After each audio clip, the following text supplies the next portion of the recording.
Welcome back to Brighter Morning with Bhoe. This is Multicultural Television and U97.5 Hot Like Pepper Multicultural Radio. And when you hear that theme song and the steel pan playing, the tenor pans, you know that it is Brighter Morning with Bhoe. We had a very interesting guest. I hope you enjoyed that. So much to be said about the human will, the nature of entrepreneurship, the boldness that is required to get on in the world, the fact that even when racism exists, I mean, you have to find a way to deal with it. And really, you can't take that on because you have objectives to achieve. I mean, that came over very clearly. And more than that, the potential to build an industry in Trinidad and Tobago that can be marketed to a basically lucrative clientele and market abroad, and that can build capacity here in Trinidad and Tobago and build the reputation of the country. And when you think of tourism and so on and people coming here, it can also be linked to that particular element, you know, so we will talk about that. Many of the people that I talk to, and I will have some of them next week, are doing things in which knowledge becomes the critical bridge to the creation of an industry by the application of knowledge to that industry, whether it is agriculture or some other thing, or whether it is some innovation on research already done. And at some point in the program, I'm going to bring the ideas of these people together and show what is possible for diversification of the Trinidad and Tobago economy. It is important to do that because we talk about it all the time and we don't get it done. And in this world, you cannot do anything without knowledge. The knowledge comes first, but you also have to know what to do with that knowledge and how to do it, how to apply it, and what are the elements that you need to have on the ground in order to create it, establish it, and sustain it. And we are going to deal with that later on in the program. We have a lot of work to do here because the country needs a lot of work, and we will do the required work to raise the consciousness that is required to get Trinidad and Tobago on the world map again in significant ways. My next guest is Gregory Aboud. He is no stranger to you. He is the head of DOMA, the merchant establishments in Port of Spain. He himself is a retail store owner and involved in other businesses as well, but we will have him talk about that a little bit. And we want to engage him now to talk about Trinidad and Tobago, what is happening in business, what are some of the challenges, and we will have a full discussion. Gregory is a very, very sophisticated fellow. He is full of ideas. He has given a TED talk. And I mean, he is someone more than just the business that he's running. And we can engage him on issues here in Trinidad and Tobago and the region and the world, and we will do that now. So Gregory, I want to thank you for agreeing to come on the program, and I want to welcome you sincerely to the program. How are you? Thank you. Thank you very much for that kind introduction. I must say that I am guilty somewhat of allowing you to say so many nice things about me without interrupting you, to tell you that some of them may not be as true as you think. Which one is not true, Gregory? Well, I don't know. I mean, the thing is that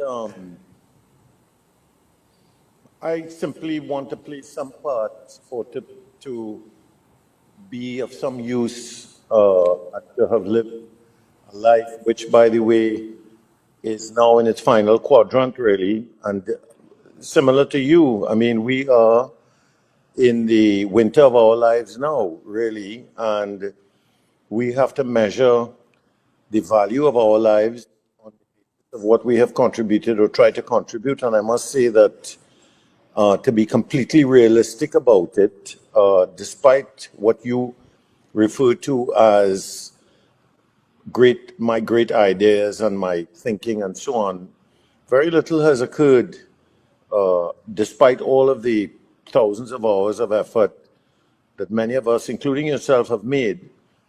Very little has occurred to say that we have changed a course or turned a corner or created a new trajectory for our country. In fact, most of the variables and most of the data and the statistical evidence suggests that we are far worse off now than we've ever been on all of the key quality of life indicators. I'm not talking about how much money anybody has or anything of the sort, but things could be a lot better. But there are matters of urgent interest this morning. I would like to congratulate you on your interview with the Prime Minister yesterday, and to say that the Prime Minister raised a most interesting and courageous issue on the question of mandatory vaccinations.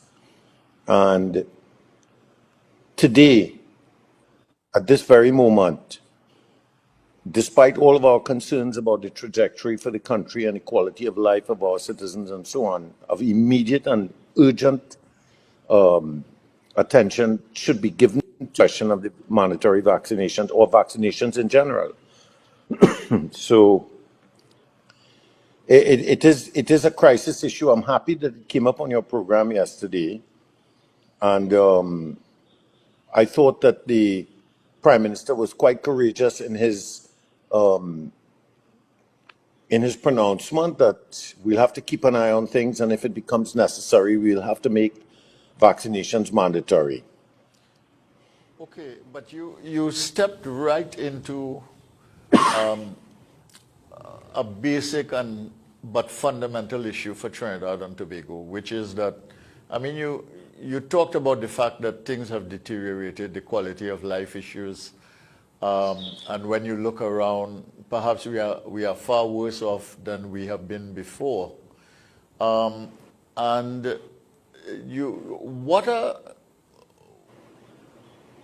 What requires to be done urgently now, in your view? I mean, we have the COVID pandemic and we have the vaccines now, and we are going to roll them out, and we're going to have a policy on vaccines, and we'll try to vaccinate everybody. But that alone is not going to affect the improvement of quality of life in Trinidad and Tobago, nor is it going to affect the jump forward, the leap forward of the economy. Would you like to comment on that a little bit? What is your perspective, Gregory? I know you think about these things all the time. You talk about them all the time. As you said, you would like to be more engaged in the country. What is your perspective?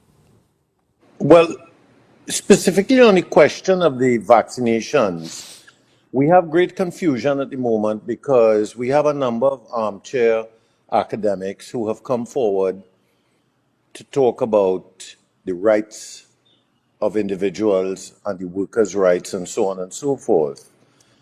And all of their contributions, as well-intentioned as it might be, and I'm thinking that some of them simply just want to be seen publicly or to be heard publicly and couldn't have thought carefully about what they said because it was so unbalanced. But the point is that you come forward to tell the country that you can't force anybody to take a vaccine, but on the next time that you are asked to contribute, you are going to lament the conditions under which working people are facing this shutdown and the failure of the government to implement support policies and all of the other issues that rear their head. When in truth and in fact, what you are doing is sowing the seeds for the very things of which you complain, because how could you hold the government accountable for not contributing towards people's income or giving them salary support on the one hand, and then on the other hand, deny people the life jacket or the life vest that they need to survive in this storm? It's like sending someone out to sea on a boat in the middle of a stormy sea and saying to the captain, you can't force any passenger to wear a life jacket. I mean, there is a certain academic irony to all of these so-called experts and constitutional experts and labor experts who have come forward to pronounce on this question of vaccines, and you can't force people to take vaccines, at a time when the crisis in the country is that the unemployment level has been climbing, the ability of businesses to survive within this environment, to guarantee new employment, is declining. And we are facing a crisis immediately, forgetting the bigger question of quality of life. So I just wanted to say to all those so-called experts and all of those academics who have been coming forward to pronounce, okay, thank you very much for your knowledge of the Constitution and your knowledge of labor law and so on. Thank you. But could you also please indicate in your commentary your interest in assisting the public and assisting the people to protect themselves, to protect their families, to protect our country's economy, and to protect their jobs? Could you please also include those comments when you come forward to give us all of this book and verse about what we can and cannot do with respect to forcing people to be vaccinated? Could you also please give us your personal opinion about whether or not people should get vaccinated? Because that is a critical issue at the moment. And it is an immediate, urgent matter. We know from the data now that 95 or 98% of the cases which are presenting in developed countries of the world of persons who are coming in with the COVID infection, that 96 or 97% of them are unvaccinated. And we also know that 99.6% of the admissions to intensive care units in the United Kingdom, the United States, over the last 14 days have also all been unvaccinated. So to all those very knowledgeable academic experts who have come forward to lecture us about people's rights and so on, you also need to infuse your own academic thinking with some of the facts and some of the data about the danger of this, and let not Trinidad become a bully on a quest to escape from this pandemic crisis. Let us not be left at the back of the class. Let us distinguish ourselves by having had a unanimous view among all those so-called academics who want to come forward and lecture us. Let them also join in encouraging the ordinary people of this country to go out and get vaccinated and to dispel all that foolish hysteria about all of the conspiracy theories about what the vaccine will and will not do to us. I just felt very obligated. Well, obviously you feel, obviously you feel very strongly about it. But, you know, I mean, we live in a democracy and people need to express their views. I am all for that. And union leaders have the particular issue of their workers to look after and their interest. People who are concerned about civil liberties will be concerned about human rights issues. Academics may have their point of view, and academics may interpret the law to determine what can and cannot be done. And we've had different opinions expressed on this program. For instance, we had a labor lawyer and consultant for both employers and employees talking about the intricacies of the law and the difficulties of forcing vaccinations now, and the fact that in order to create the conditions when you can do that, you will have to take a serious look at the law or establish some kind of policies. Of course, you are aware, as I am aware, of the position of the head of the industrial court. But on Wednesday of next week, I will have Professor Antoine from the University of the West Indies, and she's taken a different view, which is that the president has already been set for vaccination in the sense that we mandate children to have vaccinations before they come to school, and that precedent is already set, and if we had policy, we can work it out. So we will navigate the situation. I know you feel sorry, you strongly about it. The Prime Minister expressed his view yesterday, and I thought that he expressed the view with enough of an appreciation of the potential evolution of the situation to give himself enough room for policy that would allow for the protection of the population. So let's see how that evolves. But what about your own business? What's happening in your business now? What has COVID done to your business? Explain to the population what business you are in. What has happened to your own business? What has happened to your employees? And what do you need now as a business person to get going again and try to create the conditions for some kind of reasonable normalcy in your business and with the capacity for growth? Well, I mean, I think that the most accurate characterization of our current state is one in which we have zero income, but one in which expenditures and expenses have continued. I think that perhaps is the most accurate description of the state of most businesses that are currently closed or that have been closed for some time, excuse me, or that were closed and have recently reopened. It's a question of income and expenditure, and you have zero income and you still have expenditure, so you know that if you keep, you know, can't go on dipping like that water, forever. Yeah. eventually it will become empty. So the issue that arises with respect to those who work with us, our staff, our team members and employees and so on, is one in which we, from the beginning, from March of 2020, took the position that nobody could have anticipated this, and you as a business owner or as a business manager have the responsibility of the welfare of those who work with you in your hands, and therefore we took the decision not to abandon our responsibility to our staff and those who work with us and so on. So we have been, for the past, I think 2.5 months, going on 3 months now, we have been contributing a stipend, a percentage of the basic salary of each and every one of our staff, you know, in order to create some subsistence and some support for them. A lot of And business people have been doing that. Is that true? Most of the business people that I talk to have done that for some portion of the lockdowns that we've had. At some point, they've sort of thrown their hands in the air and said, look, we can't help anymore.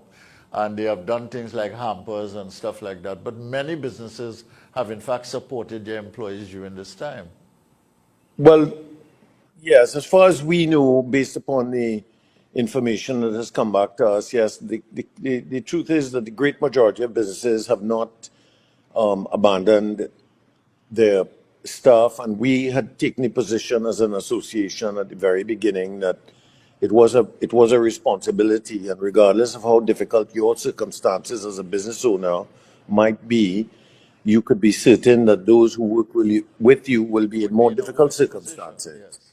Yeah. And therefore you have a responsibility to throw a line or a lifeline, so to speak, to those who work with you. I personally think it's a moral responsibility.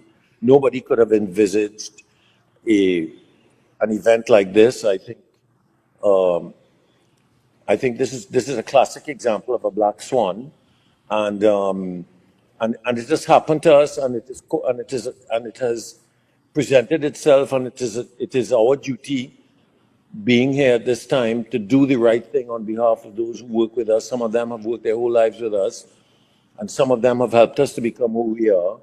And there shouldn't be any thought, and we should perish the thought of abandoning those who work with us. It's just the way that I was taught, or the way I was brought up, and that's what we've done. And I'm hoping that that is what has been happening across, a wide cross-section. There have been different percentages paid, but that is what has happened. So we are just anxious to reopen. And being as anxious as we are well aware of the fact that the path to reopening is vaccinations. This is what we know. We know that, and we know that Barbados is struggling to convince its people to get vaccinated, and they've gone back into a curfew. We know that. So I don't want to labor the point that I was making earlier, but our big message now is to encourage as many businesses as possible to get themselves and their staff vaccinated. And in that regard, I personally would like to salute the Northwest Regional Health Authority and all of its senior personnel who have reached out to us and created a network for us to register all of the people that work in the retail and distribution sector in downtown and elsewhere, and their families, by the way, to get vaccinated. And if I could, simply send an email to DOMA, POSTT@gmail.com, indicating the name of your business, and we will then create a link between you and the Northwest Regional Health Authority to get you appointments for vaccinations at the Queen's Park Savannah, the paddock there. And I encourage everybody to recognize that the path to salvation, the path to liberty, the path to freedom out of COVID is vaccination. And we are standing by to connect you to the NWRHA to get you and your team and your staff vaccinated. So DOMA is actively involved in collaboration with the government and the Ministry of Health to basically make this mass vaccination drive successful. Is that correct? You are actively That is involved. correct. I know that the business Yes. community has been asked to become involved, and you are now involved in that. Is that correct? Yes, yes, that's correct. All right. Yesterday I asked the Prime Minister a question about his relationship and the relationship of his government to business. Because in my discussion with business people on the program here, I've had an opportunity to talk with Derek Chin. I've had an opportunity to talk with Peter George. Peter George, Jr. here. And both of them lamented the fact that sometimes they don't understand government decisions, government doesn't take business seriously, etc. And I asked the Prime Minister rather frontally, does the government have a problem with business? And do they like to keep businesses at arm's length? That you would involve them, let's say, in the vaccination drive, but you don't really want to engage them too much and involve them. Government wants to be left on its own. And he responded in this way. I wonder if we can run the clip of my question to the Prime Minister and show the Prime Minister's response. Could we run that, please? You don't have it? But I asked for it yesterday evening. I put it on the chat.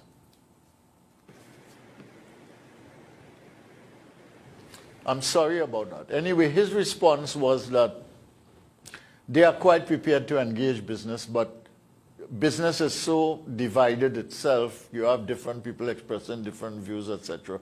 I mean, what is your view? Is the government hostile or antagonistic or mistrustful towards business? Or, put it another way, could they be more collaborative with the business community? Is something missing there? Well, something is missing. And, I mean, I don't think that anybody is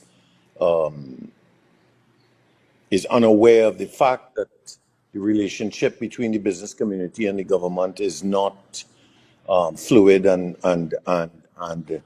regular, and the reasons are not complicated. The reasons are quite political and quite related to the overall governance model which we created at independence. To answer the question which, or the response which the Prime Minister gave you to your question, that it's difficult because the business community is quite divided. Is that actually what he said in No, he reply? didn't use the word divided. He says there's no one business community and there's no one business voice. And basically, you know, some business people have certain ideas, some have others. And basically he was saying that, look, the government, the best the government can do can listen. And he made the distinction between business. He basically said that the business represents its own interest, but the government has to look at all the interests across the country and govern for the whole country. And he felt Yes, that well, there was a difference in perspective because of that. Well, I mean, that is usually the type of rhetoric that is used to dispel the concerns being expressed by the business community. In other words, to put it in local parlance, all you only studying all your money and all you care about nobody and all you want more and so on and so forth. That has been going on since 1962. And that is at the heart of the Master Day Done talk that put us in the position that we are in today. And that is at the heart of the philosophy that has created shrinkage and lack of investment and lack of expansion and all of the nonsense that has occurred. And I mean, I don't blame the Prime Minister for making those remarks because it is required of him in this model. And in fact, the best answer to that question or to that comment is to say that good economics is good politics and good business is good for everybody. But of course, that is not what happens in this conflict-oriented society that has become a society of tribes. We are not one people. I mean, we have to look in the mirror and be honest with each other. Trinidad and Tobago is not a nation of one people. And I'm not saying that because I want it to be true. I am saying that because I was wishing and hoping that we could change it. But we are not one people. We might be one people when we go to watch the Soca Warriors play, and we're not even one people again when we're doing that.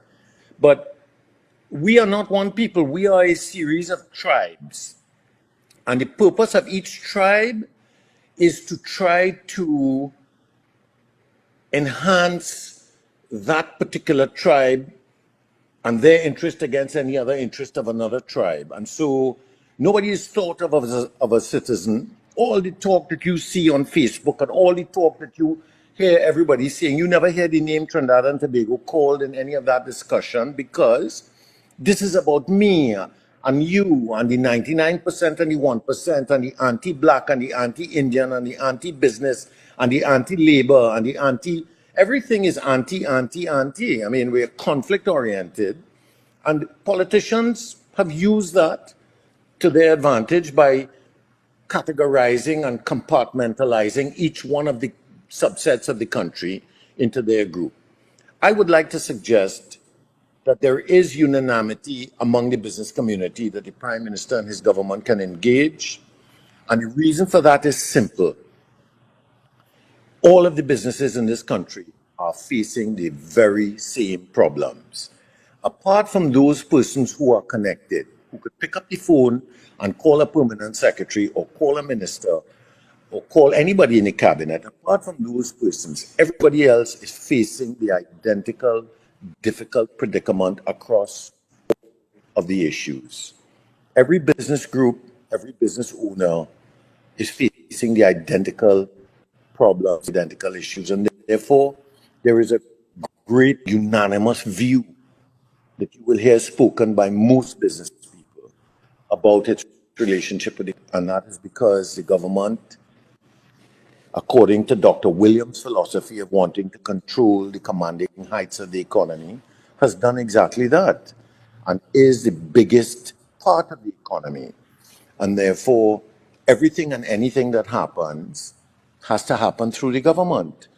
And therefore, business is on bended knee, waiting and praying and hoping that basic conditions can be met. Basic conditions about the way that we are served by government agencies have to be met. And therefore, I completely refute the view that you can't talk to the business community because they have different points of view. They have one singular point of view.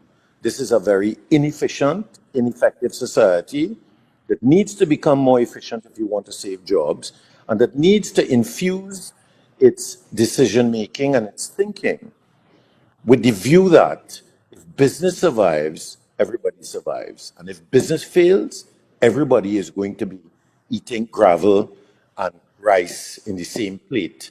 And that is a reality that nobody could change. I am not saying that this government hasn't done a reasonable job of trying to make sure that business doesn't collapse, but I am saying that business could be doing a lot better, and investment could be a lot higher, and expansion could be a lot bigger, and more employment could be occurring if the government recognized how inefficient it is, how inefficient its services are. And that became the focus of what they did instead of many of the other investments and participations that they are making. And let me hasten to add, the inability of the government to deliver service is not a problem that this government created. It is a problem that was created by the Constitution that we foolishly wrote in 1962. Because the government itself suffers from the very same headache of inefficiency that we suffer from. Do you really think that a minister could give an instruction to his ministry or to the people working in the ministry with any certainty that it would be carried out? No, they cannot.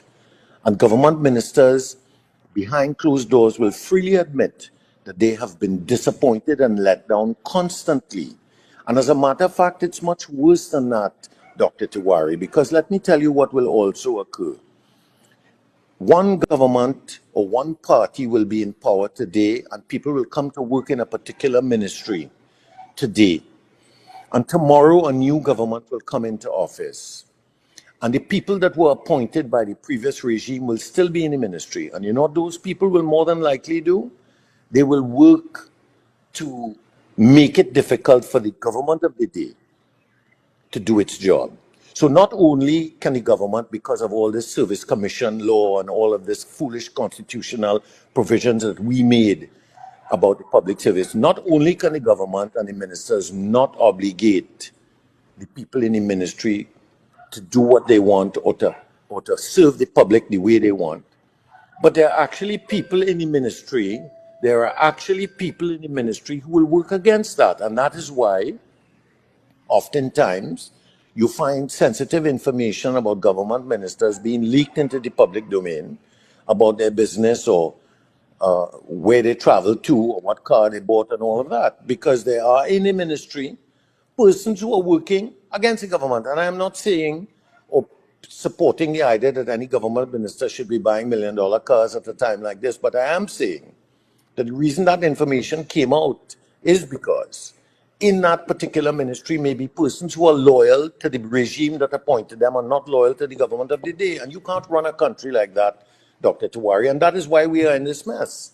We are in this mess because we can't govern with the model of governance that was handed down to us in 1962, and we are heading into an abyss of terrible performance in the West Indies, terrible performance in the Western Hemisphere, and terrible performance in our own country, because we have a constitution that doesn't hold anybody accountable, that doesn't allow us to operate in a manner in which we understand that our main mission is to serve the public, and our main mission is to create an efficient society so that those who are working and investing can create the type of environment in which more jobs are created and more investment occurs. Okay. And that is my response to the Yeah, question. in your response, you're really making the case for constitutional reform or overhaul and a new governance model, but you are also making the case for a new business model in which the relationships among the various sectors of the society are much more amenable to national development. How do you? Well, Go ahead. if I could just say one more thing on that subject. The government doesn't really want to be seen doing anything to support a subset of the society that is not in the majority, which is the business community. And to be honest, in the words of many government ministers, many of who are in this cabinet now, whether you vote for me or not is not going to determine whether I win my seat. Yes. And therefore they are playing to the crowd that could vote them back into office. And if that crowd has been conditioned to dislike people with money, to conditioned to dislike successful people, conditioned to dislike people who have grown and who have created wealth. If that group of people is conditioned to dislike those people, then that does not allow you to create a relationship with the very people that can guide the economy out of the doldrums that it is in. Because if you were to be seen to be doing that, then you could be accused, as has happened. The past regime is accusing this regime of being friends of a so-called 1%. And that is being done because that is being seen as politically appropriate at the time, because according to the polls being taken, this so-called 1% is hated and disliked by the majority of the population, and therefore the government has to stand back and be careful not to engage, because if it did, it could be accused of being in cahoots or trying to support somebody or taking care of its friends and so on. And therefore that also creates another syndrome, which goes back to my earlier point that we are a nation of tribes. And what is tragic about that is that many of the people who claim to represent this majority group that so hates business and so hates success wants that group to be successful and wants them to have money, but they teach them to hate people that do have money already. It's quite an irony and quite a tragedy. It's part of the poverty model, which may be too much to discuss today, because the truth is that poverty is not you having more money than the man next door. Poverty is not the man next door not being able to get money. Poverty is when that condition becomes permanent for him. That is poverty. If he has the opportunity to migrate and to move upwards, that is not poverty. That is a temporary condition of social strata that he will overcome. But the poverty becomes permanent because of this asinine, ridiculous model of governance that has created these tribes within the country who spend all their time not wanting to be right, but wanting to be in the majority. They have no interest in saying what they believe. They have a greater interest in being popular. And that has created this terrible downward spiral, which I believe is really the crisis that we are facing. That we have become a nation of tribes, that we have a governance model that cannot deliver performance. This service commission model is like giving a government minister a tennis racket that has no strings. He can get in that after cabinet press conference and he can go on his tours of all the various installations and so on, and he can play beautiful strokes, but he could never hit the ball.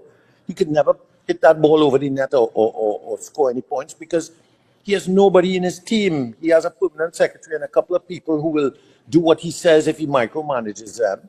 But he's at the mercy of the people that work for him, because he can't promote, demote, or do anything of this sort under this governance model. It's absolutely absurd. Well, you couldn't run a business.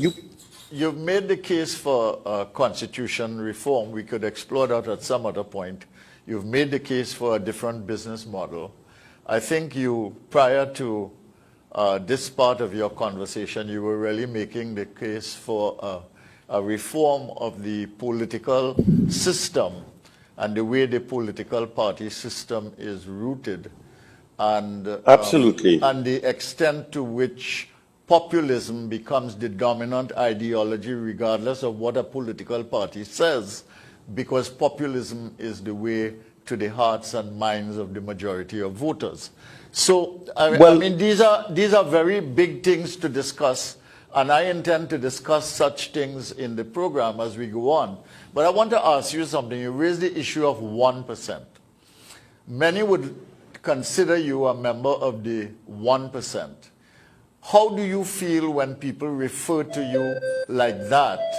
And how do you respond to the situation in which large numbers of people of Syrian, Lebanese descent, of French Creole descent, etc., in Trinidad and Tobago are regarded as that? And how do you feel in a society that is supposed to be a nation and where you are simply doing what you are good at and what you can do well? Can you respond to that? And you have to keep it tight and short. We're coming to the end now. I don't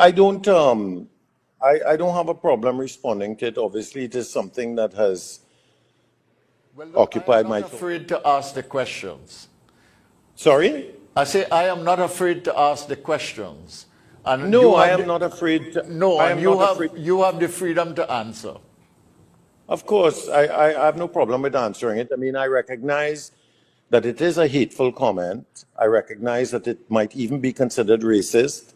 I recognize that it is intended to diminish my standing and to diminish my citizenship and to turn me into some sort of hated pariah or some sort of viral illness. But I refute that because I am well aware of the fact that it is today for me and tomorrow for you, and that you might be very comfortable in your skin hating me and promoting hate of me, but you have to recognize that it's up to you to liberate yourself from that and not me.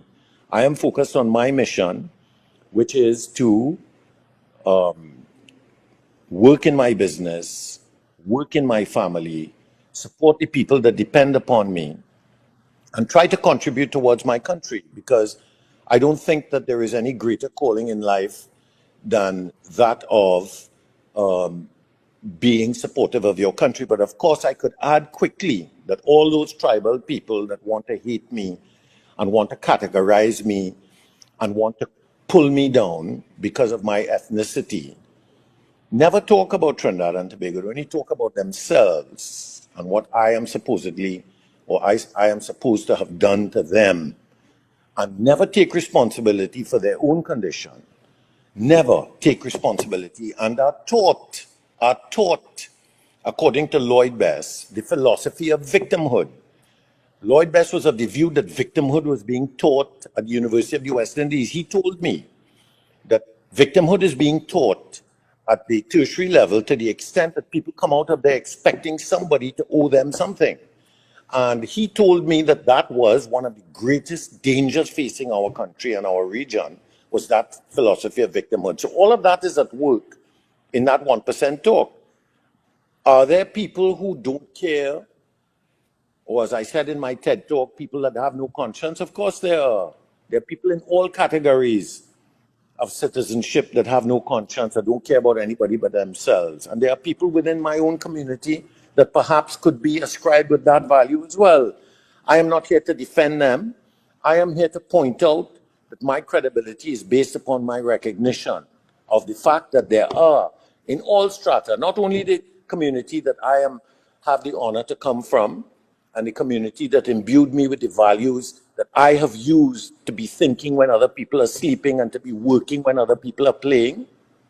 That is not what I come to talk to you about. I accept that there are those in our community who may not care or may not have a conscience, but that is a minority. That is the 1%. That is the 1%, not me.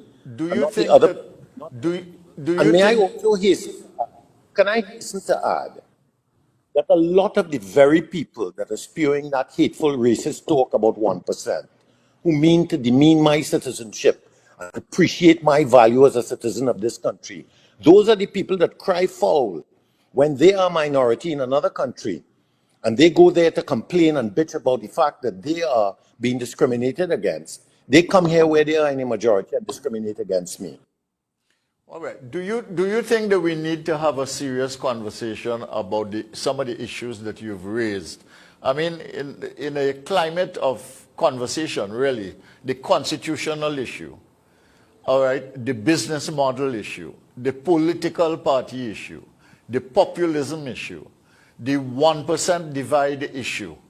And you have, I mean, very straightforwardly said that, look, there may be some people who have conducted themselves in such a way as to earn a bad reputation, which then is splashed like paint all over the community.